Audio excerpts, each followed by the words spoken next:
Bapa, Putra, dan Kudus. Amin.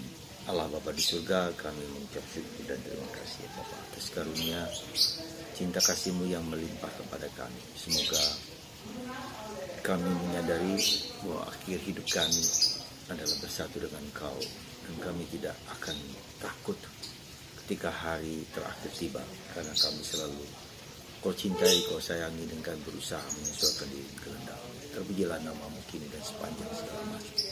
Amin. Saudaraku terkasih, di hari-hari terakhir dalam pekan atau hari masa biasa, kita akan memasuki masa Advent. Maka bacaan berkisah tentang hari-hari terakhir.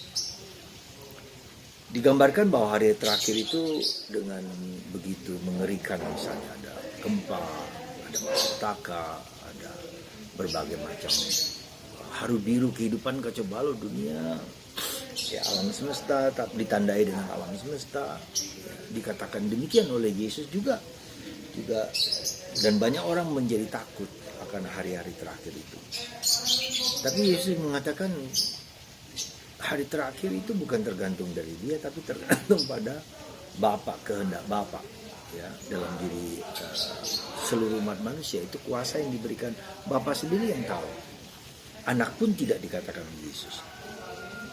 Ini menunjukkan kepada kita bahwa hidup itu ada satu hal yang saya mau katakan, satu kata yang mungkin harus kita sadari dengan baik, kata misteri. Ya.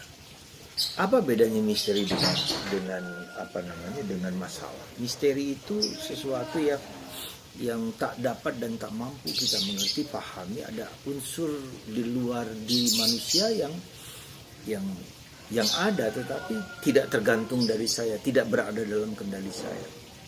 Sedangkan masalah itu ada solusi yang mau disampaikan dan selesai, beres, rampung, nggak ada lagi. Nah, dalam melihat kehidupan, kita belajar juga untuk melihat bahwa hidup itu adalah misteri.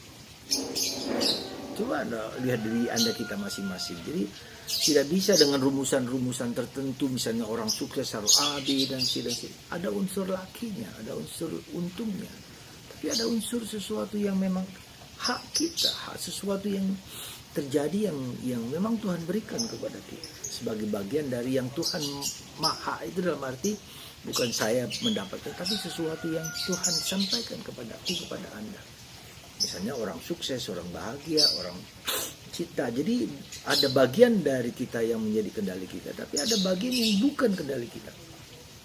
Nah, saya kira ini menjadi suatu yang harus kita sadari dengan baik. Misalnya soal kesehatan, kita kendalikan makan baik, olahraga baik. Tapi di sisi lain juga mungkin organ tubuh kita yang tidak dapat dan tidak pas, gitu kan. Yang kita nggak tahu. Ada orang yang menjaga tubuh dengan baik, tapi tiba-tiba kena serangan jatuh. Ya, demikian. Jadi ada unsur misteri kehidupan. Demikian juga dengan nasib kita. Apakah kita sungguh-sungguh akan menjadi orang yang berhasil, orang yang sukses? Ya. Juga kita tidak tahu persis. Ya. Yang jelas kita berusaha di bagian kita bahwa kita berusaha semaksimal mungkin, sebisa mungkin. Tetapi di sisi lain kita membiarkan segala sesuatu terjadi dalam diri kita yang bukan menjadi kehendak. Dan di sinilah yang kita sebut dengan misteri. Ya. Nah, misteri kehidupan itu yang bukan lagi berasal dari kemampuan dan daya-daya manusia kita. Ya, ada unsur ilahi di situ, ada unsur nasib di situ, ada unsur determination, sesuatu yang telah ditakdirkan dalam bahasa kita. Dan terlebih adalah kehendak Tuhan atas hidup kita. Tuhan punya kehendak tertentu dalam diri kita yang memang Dia inginkan itu terjadi pada hidup kita. Maka saya merasa bahwa saya yakin dan saya duga bahwa kita harus belajar menerima kenyataan hidup yang sekarang ini, apapun yang sedang saya jalani, dengan penuh syukur, dengan penuh sukacita, karena hidup kita adalah suatu interconnectedness, ya. Saling berhubungan satu sama lain, antara diriku dengan orang lain, di luar diriku, bahkan semesta alam, bahkan gejala alam, bahkan masa lalu kita. Ya. Jadi saudaraku, yang penting menurut saya, mari kita cek, kita lihat apa yang Tuhan kehendaki dalam diriku. Lewat penderitaanku, lewat keberhasilanku, lewat kegagalanku. Ya, apa saja yang yang terjadi dalam hidupku yang kita harus terima dengan penuh syukur, penuh cinta kasih, penuh kegembiraan, penuh sukacita. Ya.